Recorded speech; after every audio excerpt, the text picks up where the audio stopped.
These are the men and women of Beaver Valley, the bravest of the brave. They fought fearlessly for their country, their city, their community, and for the ideals we share as Americans. They served proudly in World War II, Korea, Vietnam, the Gulf War, Iraq, and Afghanistan. Here now are their stories, their own experiences in their own words, the words of the heroes of Beaver Valley. On December 7th, 1941, the United States was attacked at Pearl Harbor by hundreds of Japanese fighter planes. The attack, which lasted 2 hours, left incredible amounts of devastation and took the lives of more than 2,000 Americans. The attack on Pearl Harbor accelerated the United States' decision to enter World War II. 2 local men were thus drafted in the military to help their country fight back against the Axis. New Brighton native Gene Bowser was only 15 when the attack at Pearl Harbor occurred. 2 years after the attack, he was drafted into the military. I chose the Navy. One reason: you always got a bed to sleep in and 3 meals a day. Bowser saw no combat action during his time in the military. His ship, the USS Bremerton, hosted important military figures and acted as a flagship. And the big boys, with all the brace, they don't get up with a fighting sack. They stand back and tell people what to do, you know. Bowser would decide to become a cook on the ship, which came with its own specific challenges. 18,000 men aboard, and you stand in line for breakfast, and you just turn around and get in line again and wait for dinner. That line never stopped. So there's advertised for cooks. So I went down and applied for a cook. So I worked at nights and I slept all day. I was in charge of all the provisions for the ship. Anyhow, at that particular time, I was only allotted 63 cents a day to feed a man.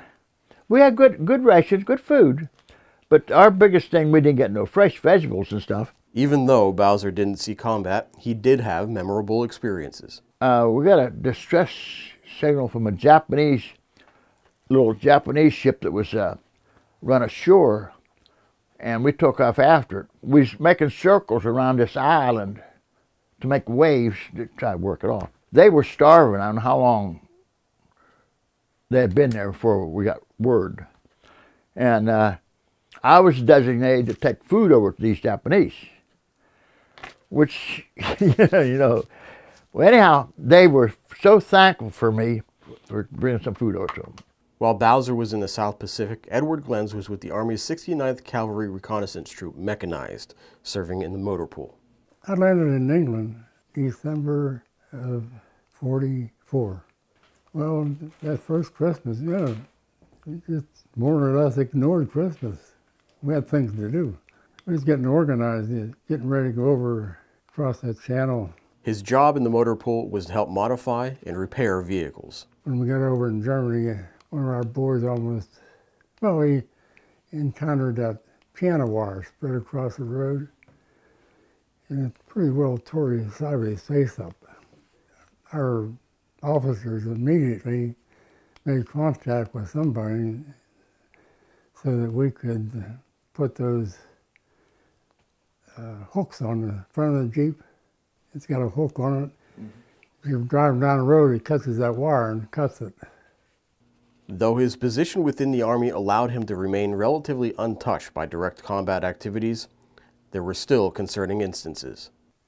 But we had enough of firepower in case we got caught, we could hopefully get out of the situation. If we saw a battalion, then our men would radio that back to headquarters, give them the coordinates and everything, the location. We didn't dare pull the trigger on them. They'd wipe us out. So our job was observe and report. At times I would like to get out there and pull the trigger.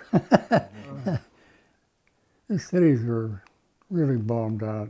A lot of destruction. We were told to be very careful of church steeples, because that's where the snipers would hide. And going through and seeing that destruction, those churches took a blast, especially the steeples. Along with traditional German forces, Allied soldiers had to worry about the Hitler Youth. And Hitler's youth, oh boy, they were trained to kill. I think they were trained to get more than one person before their life would be taken. And I saw that happen one of the Hitler Youth kids was dug in on a hedgerow in a foxhole, and our tanks started to move out. Some of the infantry guys were on the back getting a ride, you know, to save them from walking. As that tank moved out, that kid got everybody on the back of that tank. Glenz would continue on with his troop towards the end of the war. Then when Roosevelt died, I was over in a little town outside of Berlin when he died, and I thought, boy, you know what? I'll never get home now. I didn't think whoever was going to take over the country would be able to get me back home. Along with his fellow Americans, Glenz would meet the Russians in Berlin. And we ended up meeting the Russians. They were happy. They were all, I saw a bunch of them running around with bottles of vodka. You know, and I was right there with them, and there's something else.